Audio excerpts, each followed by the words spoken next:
എൻ്റെ പ്രിയപ്പെട്ടവരെ, സഭയുടെ വളർച്ചയ്ക്ക് ഏറ്റവും നമ്മളെ സഹായിക്കുന്നത് മിഷനാണ്. മിഷൻ എന്ന് പറയുന്നത് കർത്താവിനെ അറിയാത്തവരെ അറിയിക്കുക, അറിഞ്ഞവരെ ആഴപ്പെടുത്തുക. ഈ കൃപാസനം തുടങ്ങിയ കാലത്ത് ഞാൻ 10 കൊല്ലം കടലിലാണ് കൺവെൻഷൻ നടത്തിയത്. ഞാൻ എപ്പോഴും പറയാറുണ്ട്. അപ്പോൾ അന്നൊക്കെ എല്ലാ എൻ്റെ നോട്ടീസുകളിലെല്ലാം എഴുതിയിരുന്നത് ഈ കടലോര കൺവെൻഷൻ, അപ്പോൾ കടലിൽ കൺവെൻഷൻ, കടലിൽ ബോട്ട്, വള്ളക്കാരുടെ കൺവെൻഷൻ നടത്തും. ഓരോ ബോട്ടും പോയി വെഞ്ചരിക്കുകയും ഓരോ വള്ളവും പോയി വെഞ്ചരിക്കുകയും നമ്മൾ ചെറിയ വള്ളത്തിൽ പോയി ആ വലിയ വള്ളത്തിൽ കയറി അത് വെഞ്ചരിച്ചിട്ട് കടലിൽ വെച്ച് അതിനകത്ത് കത്തോലിക്കലായിട്ടുള്ളവരെ കുമ്പസാരിപ്പിക്കും. അങ്ങനെ വലിയ ശുശ്രൂഷയാണ് 10 കൊല്ലം നടത്തിയ. അവിടെ നിന്നാണ് ഈശോ ബാക്കി എല്ലാ അനുഗ്രഹങ്ങളും തന്നത്. അപ്പം അന്നെല്ലാം നോട്ടീസിൽ എഴുതിയിരുന്നത് കർത്താവിനെ അറിയാത്തവരെ അറിയിക്കുക, അറിഞ്ഞവരെ ആഴപ്പെടുത്തുക. ഈ ഒരു മോട്ടോയിലാണ് കൃപാസനത്തെ ദൈവം ഏറ്റെടുത്തതും വളർത്തിയതും. അതിൻ്റെ ഒരു ഉപകരണമാണ് കൃപാസനം പത്രം. കൃപാസനം പത്രം 2001 കൃപാസനം ഇവിടെ കലവൂർ മിഷൻ തുടങ്ങിയപ്പോഴാണ് കൃപാസനം പത്രം ആരംഭിച്ചത്. അതിലും ഉണ്ടായിരുന്നത് കർത്താവിനെ അറിയാത്തവരെ അറിയിക്കുക, അറിഞ്ഞവരെ ആഴപ്പെടുത്തുക. അങ്ങനെ കുറേ നാൾ 13 കൊല്ലം കഴിഞ്ഞ് 13 കൊല്ലം കഴിഞ്ഞപ്പോഴൊരു ഞാൻ കൃപാസന പത്രത്തിൻ്റെ വളർച്ചയെക്കുറിച്ച് പറഞ്ഞാൽ സുവിശേഷ പ്രചാരണത്തിൻ്റെ വളർച്ച തന്നെയാണത്. അത് കാരണം അറ്റാക്ക് ആ പത്രത്തിനുണ്ടായിരുന്നതിൻ്റെ കാര്യമാണ്. 2013 ആയപ്പോൾ ഞാനും നമ്മുടെ വിജയകുമാറും കൂടി വേളാങ്കണ്ണി നിന്ന് പ്രാർത്ഥിക്കുകയാണ്. ഞങ്ങൾ തിരിച്ചു പോരാൻ നേരത്ത് ഞാൻ സാറിനോട് പറഞ്ഞു, സാറേ ഹോസ്പിറ്റൽ മിഷൻ എന്ന് അമ്മ പറയണമെന്ന് പറഞ്ഞു. അപ്പോൾ 90 ജപമാല ചൊല്ലിയ 90 ജപമാല ചൊല്ലിക്കഴിഞ്ഞപ്പോഴാണ് ആ 3 ദിവസമായിട്ടാണ് 90 ജപമാല ചൊല്ലിയത്. അപ്പോൾ ഞാൻ സാറിനോട് പറഞ്ഞു, സാറേ ഹോസ്പിറ്റൽ മിഷൻ എന്ന് അമ്മ പറയുന്നത്. അപ്പോൾ സാർ ഉടനെ ചോദിച്ചു, അപ്പോൾ നമ്മൾ മിഷൻ ഹോസ്പിറ്റൽ സ്ഥാപിക്കുമോ എന്ന് ചോദിച്ചു. ഞാൻ പറഞ്ഞു, മിഷൻ ഹോസ്പിറ്റലല്ല, ഹോസ്പിറ്റൽ മിഷൻ. എന്നിട്ട് ആ ഹോസ്പിറ്റലിൽ രോഗികളായിട്ടിരിക്കുന്ന ആൾക്കാരെ ചെന്ന് കണ്ട് അവിടെ ക്ഷേമ വിവരങ്ങൾ അന്വേഷിച്ച് പറ്റുമെങ്കിൽ അവരൊന്ന് സഹായിച്ച്, പിന്നെ കണ്ണ് കാണാവുന്നവരെ നമ്മുടെ കൃപാസനം പത്രം കൊടുത്ത് അതിലുള്ള സാക്ഷ്യങ്ങളെ കാണുമ്പോൾ കർത്താവ് അവരെ സഹായിക്കും, സുഖപ്പെടുത്തുമെന്ന വിശ്വാസം അവർക്കുണ്ടാകണം. അപ്പോൾ കർത്താവിൽ അവർക്ക് ഒരു സൗഖ്യം കിട്ടിയാൽ അത് അവർക്കും വലിയ കാര്യമാണ്, ദൈവമഹത്വം ഉണ്ടാകും. അപ്പം ഞങ്ങൾ നാട്ടിൽ വന്നിട്ട് ഹോസ്പിറ്റൽ മിഷൻ തുടങ്ങി. ഹോസ്പിറ്റൽ മിഷൻ തുടങ്ങിയപ്പോൾ അതിനകത്ത് വന്ന പ്രേക്ഷിതർ ഈ കൃപാസനം പത്രം കൊണ്ടുപോകുന്ന ആശുപത്രികളെ കൊടുത്തിട്ട് കണ്ണ് കാണാൻ പാടില്ലാത്തവർക്ക് വായിച്ച് കേൾപ്പിക്കും, മണിക്കൂറുകളോ ഇരുന്ന്. അവരെ ഹരിപ്പാടൊക്കെ അങ്ങനെ ഒത്തിരി താലൂക്ക് ആശുപത്രിയൊക്കെ ചെയ്തിട്ടുണ്ട്. അതെന്താ കാര്യം വെച്ച് കഴിഞ്ഞാൽ മതപരിവർത്തനമല്ല, മതപരിവർത്തനം നമ്മൾ ഡിക്ലെയർ ചെയ്തിട്ടുണ്ട് അവിടെ. മതപരിവർത്തനമല്ല ഇതിൻ്റെ ഉദ്ദേശം, മറിച്ച് ക്രിസ്തുവിനെ പരിചയപ്പെടുക, അത്രേ ഉള്ളൂ. നമ്മൾക്ക് കിട്ടിയ വിശ്വാസം നമുക്ക് നമ്മുടെ ഭരണഘടന അനുസരിച്ച് അത് മറ്റുള്ളവരെയൊക്കെ അറിയിക്കാനുള്ള അനുവാദം നമുക്കുണ്ട്. അത് നമ്മളുടെ റൈറ്റായിട്ട് ഭരണഘടനയിൽ ഉള്ളിടത്തോളം കാലം നമ്മളത് കർത്താവിന് വേണ്ടി ഉപയോഗിക്കാൻ എല്ലാവരും ബാധ്യസ്ഥരാണ്. പക്ഷേ എപ്പോഴും സംഭവിക്കേണ്ട ഒരു വിഷയം എന്ന് പറയുന്നത്, സഭ വളരണമെന്നുണ്ടെങ്കിൽ അടയാളങ്ങളുണ്ടാകണം. കാര്യം ആദിമസഭ വളർന്നത് അടയാളം വരുമ്പോൾ എന്താണ്, നമ്മൾ ഉടനെ 16:17 മർക്കോസിന് സുവിശേഷത്തെ വായിക്കത്തില്ല. എന്താ വായിക്കണത്? ദൈവം അവരോട് സഹകരിക്കുകയും അടയാളങ്ങൾ കൊണ്ട് വചനം സ്ഥിരീകരിക്കുകയും ചെയ്തു. അപ്പോൾ വചന സ്ഥിരീകരണത്തിന് എപ്പോഴും അടയാളങ്ങളുണ്ടാകണം. അടയാളങ്ങളിൽ ഒന്നാണ്, ഇപ്പോൾ കൃപാസനത്തിലാണെങ്കിലും ഉടമ്പടിയോടുകൂടി അടയാളങ്ങളുടെ ഘോഷയാത്രയല്ലേ. ദൈവം എന്താണ്? അത് സ്ഥിരീകരണമാണ്. അപ്പം നമ്മുടെ അനുഭവങ്ങളാണ്. ഈ അനുഭവങ്ങളാണ് നമുക്ക് ദൈവാനുഭവങ്ങളായിട്ട് വരികയും അത് കൈമാറുകയും ചെയ്യുന്നത്. ക്രിസ്തീയ ദൈവാനുഭവം എന്ന് പറയുന്നത് എൻ്റെ ഏറ്റവും വലിയ സംഭവം. അപ്പോൾ സുവിശേഷ കൈമാറ്റത്തിന് പറ്റാത്ത അനുഭവങ്ങളൊക്കെ സ്വകാര്യമായ കേവല അനുഭവങ്ങളാണ്. ഇപ്പോൾ ധ്യാനിക്കുമ്പോഴൊക്കെ ഇപ്പോൾ കിട്ടുന്ന ഒരേ സ്വകാര്യ അനുഭവങ്ങളില്ലേ, ദർശനങ്ങൾ, അങ്ങനെയൊക്കെയുള്ള അനുഭവങ്ങളുണ്ട്. ആധ്യാത്മിക അനുഭൂതികൾ തന്നെയുണ്ട്, പ്രാർത്ഥന അനുഭവങ്ങളൊക്കെ ഉണ്ട്. പക്ഷേ അതൊക്കെ ആ വ്യക്തിയോട് മരിച്ചു പോവുകയുള്ളൂ. പക്ഷേ ഒരു വ്യക്തിക്ക് അടയാളം കിട്ടിക്കഴിഞ്ഞാൽ ആ വ്യക്തി ഉടനെ ആ അനുഭവം പങ്കുവെക്കും. അങ്ങനെ അനേകം മക്കൾ പങ്കുവെച്ച അനുഭവങ്ങളാണ് കൃപാസനം പത്രത്തിലെ സാക്ഷ്യമായിട്ട് അടിച്ചു വരുന്നത്. അത് കാണുമ്പോൾ തന്നെ ആ വിഷമം അനുഭവിക്കുന്നവർക്ക് അത്യാഹ്ലാദവും ആവേശമാണ്. കൃപാസനം നിങ്ങൾ കേട്ടിട്ടില്ലേ? കൃപാസനം പത്രം ഞങ്ങൾക്ക് കിട്ടി. ഇപ്പോൾ ഒരു 17 ലക്ഷം ആൾക്കാർ കണ്ട ഒരു സാക്ഷ്യമുണ്ട് ലിസിയുടെ. അവർ കണ്ണൂർക്കാരത്തിയാണ്. അവർ ആത്മഹത്യ ചെയ്യാൻ വേണ്ടി പോകുന്ന സമയത്താണ് റെയിൽവേ ട്രാക്കിൽ വെച്ചാണ് കൃപാസനം പത്രം കിട്ടുന്നത്. ഇങ്ങനെ നമ്മൾക്ക് ഈ മിഷൻ എന്ന് പറഞ്ഞു കഴിഞ്ഞാൽ ഒരു മനുഷ്യൻ്റെ ജീവൻ സംരക്ഷിക്കാനും, പിന്നെ കൃപാസന പത്രത്തിൻ്റെ കണ്ടൻറ്റ് വൈസ് എന്ന് പറയുന്നത് അതിന് ഒരു പ്രത്യേക ലക്ഷ്യമുണ്ട്. എന്ന് വെച്ച് കഴിഞ്ഞാൽ ഈ അമ്മ ഉടമ്പടി തന്നത് 2015 അതൊക്കെ മുമ്പ് പത്രമുണ്ട്. പക്ഷെ ഉടമ്പടി തന്നോടുകൂടി ഈ ദൈവത്തിൻ്റെ ലക്ഷ്യം കുറച്ചുകൂടി കൂടി ശക്തമായിട്ട് ജനങ്ങൾ ഏറ്റെടുത്ത് ചെയ്യാൻ തുടങ്ങി. അതോടുകൂടി ദൈവം ഈ പത്രത്തിനെ വളർത്തിച്ച് പല പല ഭാഷകളിൽ തന്നെ വളർത്തി. എത്രയോ ഭാഷകൾ വളർത്തി. ഇപ്പം നമ്മുടെ തന്നെ കേരളത്തിൽ ഇന്ത്യയിൽ നാഷണൽ ഭാഷ തന്നെ മലയാളമുണ്ട്, തമിഴുണ്ട്, ഹിന്ദി കൃപാസന പത്രമുണ്ട്, കന്നഡ കൃപാസന പത്രമുണ്ട്, പിന്നെ തെലുങ്ക് ഭാഷയിൽ കൃപാസന പത്രമുണ്ട്, പിന്നെ മറാത്തിയിൽ കൃപാസന പത്രമുണ്ട്, കൊങ്കൺ ഭാഷയിൽ കൃപാസന പത്രമുണ്ട്, പിന്നെ ഒഡിയയിൽ, ബംഗാളിലും ഗുജറാത്തി ഭാഷയിൽ പോലും കൃപാസന പത്രമുണ്ട്. പക്ഷേ ഇതൊക്കെ എന്ന് വെച്ചാൽ ആൾക്കാർ കൊറിയർ ചെയ്ത് വാങ്ങിക്കുകയാണ്. ഇവിടുന്ന് കൊറിയർ എല്ലാ ദിവസവും ഒരു 200-300 പത്രം കൊറിയർ പോകും വിവിധ രാജ്യങ്ങളിലേക്കും. അതിൽ കൂടുതലും പോകും, ചിലപ്പോൾ 1000 കൊറിയർ പോകും. അപ്പോൾ എന്ന് വെച്ചാൽ ഇതിനെ വായിക്കാൻ വേണ്ടി കാത്തിരിക്കുന്നവരും കൃപാസനത്തിൻ്റെ പ്രേക്ഷിതർ ഇങ്ങനെ എല്ലാ രാജ്യങ്ങളിലും എല്ലാ സംസ്ഥാനങ്ങളിലും തന്നെ ഉണ്ട്. അവരാരും നമ്മൾ ചെന്ന് കണ്ട് പ്രേക്ഷിതരാകുന്നുണ്ടോ, വരിക്കാരാകുന്നുണ്ടോ, ചേർക്കുന്നുണ്ടോ എന്നല്ല. അവർ ദൈവാനുഭവം പ്രാപിച്ചവർ അവർ തന്നെ പ്രേക്ഷിതരായിട്ട് മാറും. ഇപ്പോൾ അത് കൃപാസനത്തിൽ നോക്കിക്കഴിഞ്ഞാൽ വെളുപ്പിന് 4 മണിക്കൊക്കെ ആൾക്കാർക്ക് ഊന്നിക്കണം കാണാം പത്രം വായിക്കാൻ വേണ്ടി. എന്ന് വെച്ച് കഴിഞ്ഞാൽ ആൾക്കാരെ സംബന്ധിച്ചിടത്തോളം പത്രമില്ല എന്ന് പറഞ്ഞാൽ ആൾക്കാർ മുഖം വളരെ മാറും. ഞാൻ എന്തെങ്കിലും പറയണമെന്നറിയാവോ? അതായത് ഇങ്ങനെ പറയാൻ കാരണം വെച്ച് കഴിഞ്ഞാൽ ഞാൻ ഈ റോഹയെ വിട്ട് കൃപാസനത്തിൽ ഒരു പത്രം ഒരു ജനങ്ങൾക്ക് കൊടുക്കാനൊരു കാലം ഉണ്ടായിരുന്നു ആൾക്കാർക്ക്. അപ്പോൾ എനിക്ക് വലിയൊരു കർത്താവ് ഇത് എല്ലാവരും ജനങ്ങളെ കൊണ്ടുപോയി വായിക്കണമല്ലോ, അവർ വായിക്കുമ്പോൾ കർത്താവിനെ അറിയാമല്ലോ, അറിഞ്ഞു കഴിഞ്ഞാൽ അവർക്ക് വിശ്വാസം ഉണ്ടാവുമല്ലോ, വിശ്വാസം ഉണ്ടായാൽ അവർക്ക് അവർക്ക് ജീവിത പ്രശ്നങ്ങൾ അതിജീവിക്കാൻ പറ്റുമല്ലോ, ദൈവം ഒരു ഇടപെടുമല്ലോ. ഇങ്ങനെ ഒരു പ്രേക്ഷിത പ്രവർത്തനമായിട്ടാണ് അതുകൊണ്ട് ഞാൻ തന്നെ എനിക്കതിനും മടിയൊന്നുമില്ല. ഞാൻ കൃപാസനം പത്രം ആൾക്കാർ കിട്ടാത്തവർക്ക് കൊടുക്കും, ഞാൻ വിളിച്ചു ചോദിക്കും.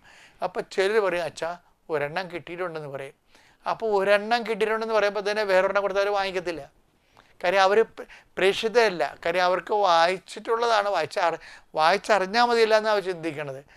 അപ്പോൾ ഇന്ന് അങ്ങനെയല്ല, ഇന്നവർ ചോദിച്ച് വാങ്ങിക്കും. നമ്മൾ ഒരു കെട്ടെന്ന് 10-20 പത്രം 10-18 കെട്ടം, പക്ഷേ ആൾക്കാർ വാങ്ങിക്കുന്നവരൊക്കെ 3 കെട്ടൊക്കെ വാങ്ങിച്ചുകൊണ്ട് പോകും, ചോദിച്ച് വാങ്ങിക്കും. 1000 രൂപയ്ക്ക് ഒരു പത്രം മേടിച്ചിട്ട് പോകുന്ന ആൾക്കാരുണ്ട്. എന്തിനാണത്? അവർ ആവശ്യത്തൊരു വണ്ടിയെടുത്ത് എല്ലായിടത്തും കൊണ്ടുനടന്ന് പ്രാർത്ഥിച്ച് വിശ്വപ്രമാണം ചൊല്ലിയും അവിടുത്തെ എഡിറ്റോറിയൽ നിന്ന് വായിച്ച് എഡിറ്റോറിയൽ ആൾക്കാർക്ക് വായിച്ചു കൊടുക്കും. ഇന്നത്തെ എഡിറ്റോറിയൽ ഇതാണ്, ഇന്നത്തെ ഇന്ന സാക്ഷ്യങ്ങളുണ്ട്. ഇപ്പോൾ ഒരു പത്രത്തിൽ 60 സാക്ഷ്യങ്ങളൊക്കെ ഉണ്ടാവും, ചിലപ്പോൾ 100 സാക്ഷ്യങ്ങളോടുള്ള പത്രങ്ങളുണ്ട്. അപ്പോൾ സാക്ഷ്യം ജനങ്ങൾ വായിച്ചു കഴിയുമ്പോൾ ജനങ്ങൾ എല്ലാ സാക്ഷ്യങ്ങളും ഇതിൽ നിന്ന് വായിക്കും. പിന്നെ എഡിറ്റോറിയൽ വായിക്കും. എഡിറ്റോറിയൽ എന്ന് പറയുമ്പോൾ നമ്മൾ എഡിറ്റോറിയൽ ചിന്തിച്ച് പറയണ എഡിറ്റോറിയൽ അല്ല, ആലോചിച്ച് നമ്മൾ എഡിറ്റോറിയൽ 10ാം കൃപ പറയണ്ടേ. കൃപാസന പത്രത്തിലുള്ളത് എന്താണ് ശരിക്കും പറഞ്ഞാൽ? കൃപാസന പത്രത്തിലുള്ളത് ഇത് ഈ അച്ഛൻ്റെ 10ാം കുറിപ്പും പിന്നെ എന്താണ് കൃപാസന ശുശ്രൂഷകളും സാക്ഷ്യമേ ഉള്ളൂ, അത്രയേ ഉള്ളൂ അതിൻ്റെ അകത്ത്. അതെന്ന് വെച്ച് കഴിഞ്ഞാൽ എന്താ ശരിക്കും ബേസിക് എന്താണ്? കർത്താവിൻ്റെ വാക്കും കർത്താവിൻ്റെ പ്രവൃത്തിയുമാണ്. അതാണ് വിഷയം. കർത്താവിൻ്റെ വാക്കും കർത്താവിൻ്റെ പ്രവൃത്തിയും. ഇപ്പം കർത്താവിൻ്റെ വാക്കെന്ന് പറഞ്ഞാൽ എന്താണ്? കൃപാസനം തന്നെ ഇപ്പം ഞാൻ ഉടമ്പടി പുസ്തകം എഴുതിക്കൊണ്ടിരിക്കുന്ന സമയത്ത് കൃപാസനത്തിൽ നിന്നുകൊണ്ട് ഞാൻ നിന്നോട് സംസാരിക്കും. അപ്പോൾ ഇതിപ്പോൾ നമ്മൾ കൃപാസനം ആൾത്താരെ വരുമ്പോൾ തന്നെ നമ്മൾ പ്രസംഗിച്ചുകൊണ്ടിരിക്കുന്ന സമയത്ത് കർത്താവിൻ്റെ പരിശുദ്ധാത്മാവ് ഇടയ്ക്ക് കയറിയിട്ട് അതിനെ വ്യാഖ്യാനിച്ച് ജനത്തിൻ്റെ അനുഭവങ്ങളോട് കൂട്ടിക്കുഴച്ച് അത് വേറെ ലൈനിടുന്ന അച്ഛനെ എന്നെ ഉപകരണമാക്കിക്കൊണ്ട് കർത്താവ് തന്നെ സംസാരിക്കാൻ പോകും. അപ്പോൾ അതിനൊക്കെ ഭയങ്കര അഭിഷേകമായി. ഇപ്പോൾ നമുക്കറിയാൻ പറ്റും അഭിഷേകത്തിൻ്റെ സമയമൊക്കെ, അതിന് വല്ലാത്ത അഭിഷേകം. ഈ ജനം അത് വായിക്കുമ്പോൾ ആ അഭിഷേകം അവർക്ക് കിട്ടും. അപ്പോൾ അഭിഷേകം കിട്ടി കഴിഞ്ഞാൽ അപ്പോൾ ഡെലിവറൻസ് ഉണ്ടാകുമല്ലോ. അപ്പോൾ ഇപ്പം തന്നെ ഉദാഹരണത്തിന് ഈ കൃപാസനം പത്രത്തിൽ ദൈവം കൃപാസനത്തിൽ നിന്നാണ് ഇപ്പോൾ ഉദാഹരണം ഇപ്പോൾ പുറപ്പാടിൻ്റെ പുസ്തകം 25:22 അത് വായിച്ചതുള്ളത്. അവിടെ വെച്ച് ഞാൻ നിന്നെ കാണും. അവിടെ വെച്ച് ഞാൻ നിന്നെ കാണും. കൃപാസനത്തിന് മുകളിൽ നിന്ന് സാക്ഷ്യപേടകത്തിന് മീതെയുള്ള കെരൂബുകളുടെ നടുവിൽ നിന്ന് ഞാൻ നിന്നോട് സംസാരിക്കും. ഇസ്രായേലിന് വേണ്ടിയുള്ള എന്റെ കൽപ്പനകളെല്ലാം ഞാൻ നിന്നെ അറിയിക്കും. അതായത് വെളിപാട് വചന സന്ദേശങ്ങളാണ് പലപ്പോഴും ജീവിതത്തിൻ്റെ അവിടെ ഇരിക്കുന്ന ജനങ്ങളുടെ ജീവിത മാനസിക അവസ്ഥകളെ അറിയുന്ന പരിശുദ്ധാത്മാവ് അതിനെ വിവേചിച്ചിട്ട് അതിനനുപേക്ഷണീയമായിട്ട് വചനത്തെ അവർക്ക് വിളമ്പി കൊടുക്കുന്ന വലിയൊരു സംഭവമാണത്. കാര്യം അത് പ്രസംഗമല്ല, പ്രബോധനമല്ല, പ്രഘോഷണത്തിൻ്റെ തന്നെ ജീവിതബന്ധിയായ അഭിഷേക രൂപമാണത്. അത് വരുമ്പോഴെന്താ പറ്റും? ജനങ്ങൾ വായിക്കും തോർത്ത് പിന്നെയും വായിക്കുവർ. സാക്ഷ്യം പറയുന്നവരെല്ലാവരും കൃപാസന എഡിറ്റോറിയലിനെ കുറിച്ച് ഇടയ്ക്കൊക്കെ പറയും. അവർക്ക് ബൈബിൾ വായിച്ച പിന്നെ ഞാൻ അവരോട് പറയും, ഇത് വെന്ത ബൈബിളാണ് കേട്ടാന്ന് പറയും. കാര്യം എന്താ കാര്യം വെച്ച് കഴിഞ്ഞാൽ ബൈബിള് ജീവിച്ചിട്ട് ബൈബിള് വായിച്ചിട്ട് അത് ജനങ്ങളുടെ അനുഭവങ്ങളായിട്ട് മാറുമ്പോൾ അവർ സാക്ഷ്യമാക്കി മാറ്റും. ഞാനത് ആരാധനയിടയിൽ കർത്താവിൻ്റെ സന്ദേശമായിട്ട് കൈമാറും. അപ്പോഴെന്ത് ജനങ്ങളുടെ ദൈവം തന്നെയാണ് അവിടെ സംസാരിക്കുന്നത് നമ്മളെ ഉപകരണമാക്കിക്കൊണ്ട്. അത് ദൈവവചനമാണെന്ന് ഞാൻ പറയുകയല്ല, പക്ഷേ ദൈവം തന്നെ നമ്മൾ ഉപകരണമാക്കിക്കൊണ്ട് ഈ കാലഘട്ടത്തോട് സംവേദിക്കുകയാണ്. എല്ലാ കാലഘട്ടത്തോടും ദൈവം സംവേദിക്കും. കാര്യം വചനത്തിന് കാലബന്ധിയായ വ്യാഖ്യാനം വേണം, ജീവിതബന്ധിയായ വ്യാഖ്യാനം വേണം. അല്ല ഹെർമനോട്ടിക്സോ അതുപോലെ തന്നെ വേറെ തരത്തിലുള്ള സാങ്കേതിക ടെക്നിക്കൽ വ്യാഖ്യാനങ്ങളെന്ന് പറയുന്നത് ഒരു പക്ഷേ ഒരു പ്രൊഫൗണ്ടായിട്ടുള്ള ഒരു ക്ലാസ് റൂമിലൊക്കെയാണ്. പക്ഷേ ജീവിതവുമായിട്ട് മൽപ്പിടുത്തം നടത്തുന്ന മനുഷ്യനെ സംബന്ധിച്ചിടത്തോളം സുവിശേഷം അവന് കരുത്താണ് വേണ്ടത്. വചനം, ദൈവവചനം എന്ന് പറയുന്നത് റോമ 1:16 അനുസരിച്ച് ദൈവവചനം രക്ഷയിലേക്ക് നയിക്കുന്ന ദൈവത്തിൻ്റെ ശക്തിയാണ്. അപ്പം ദൈവവചനം എന്ന് പറഞ്ഞാൽ എന്തിലേക്ക്? രക്ഷയിലേക്കാണ് നയിക്കേണ്ടത്. രക്ഷ എന്ന് പറഞ്ഞാൽ എന്താ? ക്രിസ്തുവാണ്. ശെമയോൻ കണ്ട 2:30 ലുക്കായുടെ സുവിശേഷത്തിൽ ശെമയോൻ ഈശോനെ എടുത്തിട്ട് എന്താ പറഞ്ഞത്? എല്ലാ മനുഷ്യർക്കും വേണ്ടി ഒരുക്കിയിരിക്കുന്നത് രക്ഷയാണ്, ഞാൻ എൻ്റെ കണ്ണുകൊണ്ട് കണ്ടിരിക്കുന്നത്. അപ്പോൾ ക്രിസ്തു എന്ന് പറയണത് എല്ലാ മനുഷ്യർക്കും വേണ്ടി ദൈവം ഒരുക്കിയതാണ്. അതുകൊണ്ട് തന്നെ ഞായറാഴ്ച അൾത്താറയിൽ വരുന്ന നമ്മളുടെ ട്രഡീഷണൽ ഫെയ്ത്ത്ഫുൾസിനെ മാത്രം സഭ അഡ്രസ്സ് ചെയ്ത് കഴിഞ്ഞാൽ നമ്മുടെ ഉത്തരവാദിത്വത്തിൻ്റെ ഒരു പകുതിയേ ആകത്തുള്ളൂ. ബാക്കി പകുതി എന്ന് പറയുന്നത് മറ്റു മനുഷ്യരെ സഭ അഡ്രസ്സ് ചെയ്യണം. ആ മറ്റു മനുഷ്യരെ അഡ്രസ്സ് ചെയ്യാൻ വേണ്ടിയാണ് കർത്താവ് അവർക്ക് മനസ്സിലാകുന്ന ഭാഷയിലും അനുഭവത്തിലും അടയാളത്തിലും കർത്താവിൻ്റെ വചനത്തെ ഈ കാലത്തിന് ബന്ധിയായിട്ട് കാലത്തിന് അനിപേക്ഷമായിട്ട് ജീവിതത്തിൻ്റെ കൂടെ ജീവിത ബന്ധിയാണ് ആയിട്ട് വിശുദ്ധ ഗ്രന്ഥവും ജനങ്ങൾക്ക് അനുഭവിക്കാൻ പറ്റുന്ന രീതിയിൽ ഇതിനെ പാചകം ചെയ്തും അതുകൊണ്ട് തന്നെ ഇത് തർജ്ജിമ ചെയ്യും. വചനത്തിൻ്റെ ഒരു തർജ്ജിമ എന്ന് പറയുന്നത് ഒരു എക്സ്പീരിയൻഷ്യൽ ലൈഫ് എക്സ്പീരിയൻസിൻ്റെ ബേസിലുള്ള ബൈബിൾ തർജ്ജിമയാണ് ശരിക്കും പറഞ്ഞാൽ കൃപാസനം പത്രങ്ങളിലും കൃപാസന സ്പിരിച്വാലിറ്റിയിലും ഒക്കെ നടക്കുന്നതും അതായത് ഇതുപോലെ എല്ലാ നമ്മുടെ ധ്യാന കേന്ദ്രങ്ങളെല്ലാം നടക്കുന്നത് അങ്ങനെയാണ്. അപ്പം അതുകൊണ്ടാണ് ജനങ്ങളിത് വായിക്കണത്. അപ്പോൾ ഇതിന് ലക്ഷക്കണക്കിന് പ്രതികൾ പ്രേക്ഷിത പ്രവർത്തനം പോലെ ഇത് പ്രേക്ഷിത പ്രവർത്തനമാണല്ല. അപ്പം അതുകൊണ്ട് ആൾക്കാർ വായിക്കും. അതുപോലെ തന്നെ അപ്പം ഞങ്ങൾ ഫ്രീ ആയിട്ട് കൊടുക്കും. അതുപോലെ തന്നെ അവരെന്തെങ്കിലും സംഭാവന നൽകുന്നവരുണ്ട്, മറ്റു തരത്തിൽ ശുശ്രൂഷകൾക്ക് സംഭാവന ചെയ്യുന്നവരുണ്ട്. ആ ശുശ്രൂഷയുടെ സംഭാവനയുടെ വെളിച്ചത്തിൽ പത്രം കൊണ്ടുപോയി അവർ പ്രേക്ഷിത പ്രവർത്തനം ചെയ്യുന്നവരുണ്ട്. അങ്ങനെ കുറേ അധികം പ്രവർത്തനങ്ങൾ നടക്കണം. അപ്പോൾ അതുകൊണ്ട് തന്നെ ഇതേ രീതിയിൽ തന്നെ നമ്മുടെ നാഷണൽ മാത്രമല്ല 18 ലോകത്തിലെ 18 ഭാഷകളിൽ 10 ഇൻ്റർനാഷണൽ ഭാഷകളുണ്ട്. ഇൻ്റർനാഷണൽ ഭാഷകളിലേക്ക് ഞങ്ങളൊന്നും അങ്ങനെ ചിന്തിച്ചിട്ടില്ല. പക്ഷേ ജോമോളെന്ന് പറഞ്ഞൊരു ഇതിൻ്റെ സെക്രട്ടറിയും പിന്നെ രതീഷ് ബീന അങ്ങനെയുള്ള എഡ്വേർഡ് ഇങ്ങനെ കുറേ പ്രവർത്തകർ ഇതിൻ്റെ പിന്നിലിങ്ങനെ നിൽക്കുന്നുണ്ട് രാത്രിയും പകലും പ്രാർത്ഥിച്ചും. അപ്പോൾ ഓരോ ആൾക്കാരുടെ അതിൻ്റെ പ്രവർത്തനങ്ങൾക്ക് വേണ്ടി ഇപ്പോൾ മാനേജർ സണ്ണി ഇങ്ങനെയുള്ളവരെല്ലാം ഇതിൻ്റെ പിന്നിൽ ശക്തമായി പത്രത്തിൻ്റെ ഫീൽഡിൽ പ്രവർത്തിക്കുന്നവരാണ്. അപ്പം ഞാൻ എഡിറ്റോറിയലും സാക്ഷ്യമൊക്കെ എഡിറ്റോറിയലാണ് ഞാൻ നോക്കുന്നത്. സാക്ഷ്യം പിന്നെ സഹായിക്കാൻ വേണ്ടി ആൾത്താറിൽ നിന്ന് സാക്ഷ്യം പറയുമ്പോൾ തന്നെ അലക്സ് അച്ഛനും അതുപോലെ തന്നെ അവിടെയുള്ള സിസ്റ്റർ ജീനയൊക്കെ അവിടുന്ന് അവർ കറക്റ്റ് ചെയ്ത് ആ സാക്ഷ്യം നല്ല ഏറ്റവും ടോപ്പ് സാക്ഷ്യം വരുമ്പോൾ അത് ഞങ്ങൾ ഓഫീസിലേക്ക് കൊടുക്കും. ഓഫീസിൽ നിന്നുള്ളവർ മീഡിയയിലുള്ളവർ സെലക്ട് ചെയ്ത് കറക്റ്റ് ചെയ്ത് ഇടും. അപ്പോൾ അതൊക്കെ ഇത് വളരെ ഉത്തരവാദിത്തപ്പെട്ട പ്രാർത്ഥിച്ച് ചെയ്യുന്ന വിഷയങ്ങളാണ്.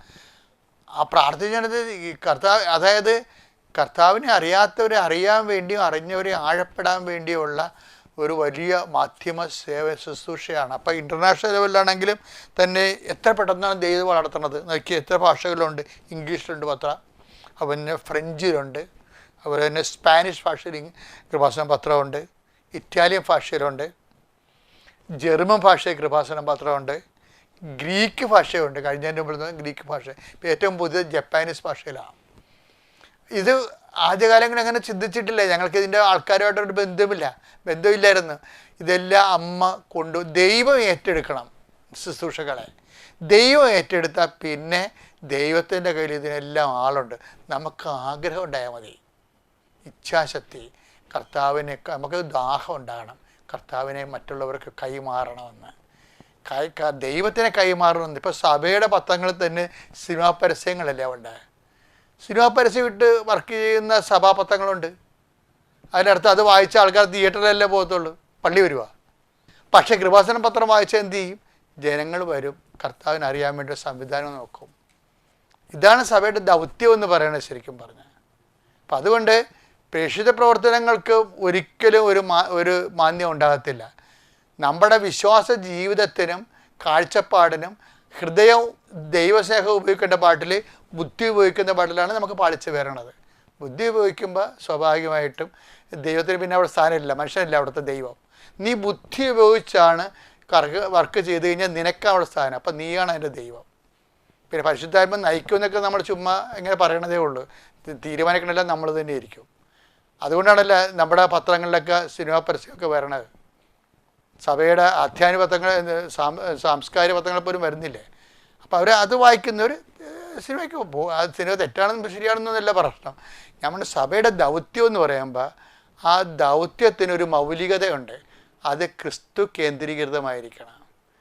ക്രിസ്തുവിൻ്റെ വചനങ്ങൾ കൈമാറാൻ വേണ്ടിയാണ് ഇവിടെ മിഷണറിമാരെ പ്രസ്താവിച്ചത്. അല്ല സിനിമാ പരസ്യം ഇട്ട് ആൾക്കാർക്ക് വിതരണം ചെയ്യാനല്ല. മിഷണറിമാരെ ഏറ്റെടുത്ത കൃപാസനത്തിൻ്റെ എല്ലാവർക്കും മിഷണറിമാരെന്താ ചെയ്തത്? ഇപ്പോൾ ഞങ്ങൾ ദേവാസ്ത വിളി, പുത്തമ്പാൻ, അമ്മാന, ചവിടാടം വരെ ചെയ്യും. എന്താ കാര്യം? മിഷൻ കലകളാണത്, മിഷണറിമാരുടെ കലകളാണത്. ഈ കാലത്തിന് കൈമോശം വരുമ്പോൾ അത് നിലനിർത്തിക്കൊണ്ടുപോകാൻ പുനരുദ്ധരിക്കുന്നതിന് വേണ്ടിയുള്ള ഒരു സംവിധാനമാണ് സാംസ്കാരിക പൈതൃകങ്ങളെ സംരക്ഷിക്കുന്നത്. അതെല്ലാം ഇതിൻ്റെ വാർത്തകളായിട്ട് മാറും. അപ്പോൾ അതിൻ്റെ നമ്മുടെ മൂല്യങ്ങൾ പ്രചരിപ്പിക്കപ്പെടുകയും ചെയ്യും. അതിന് ദൈവം തന്ന അവസരത്തിനും ഷാരോമിനിത് പ്രസിദ്ധീകരിക്കാൻ വേണ്ടി തന്ന അവസരത്തിനും ഹൃദയംഗമായ നന്ദിയും ദൈവത്തോട് വലിയ ആരാധന അർപ്പിക്കുന്നു. പ്രീസലാണ്.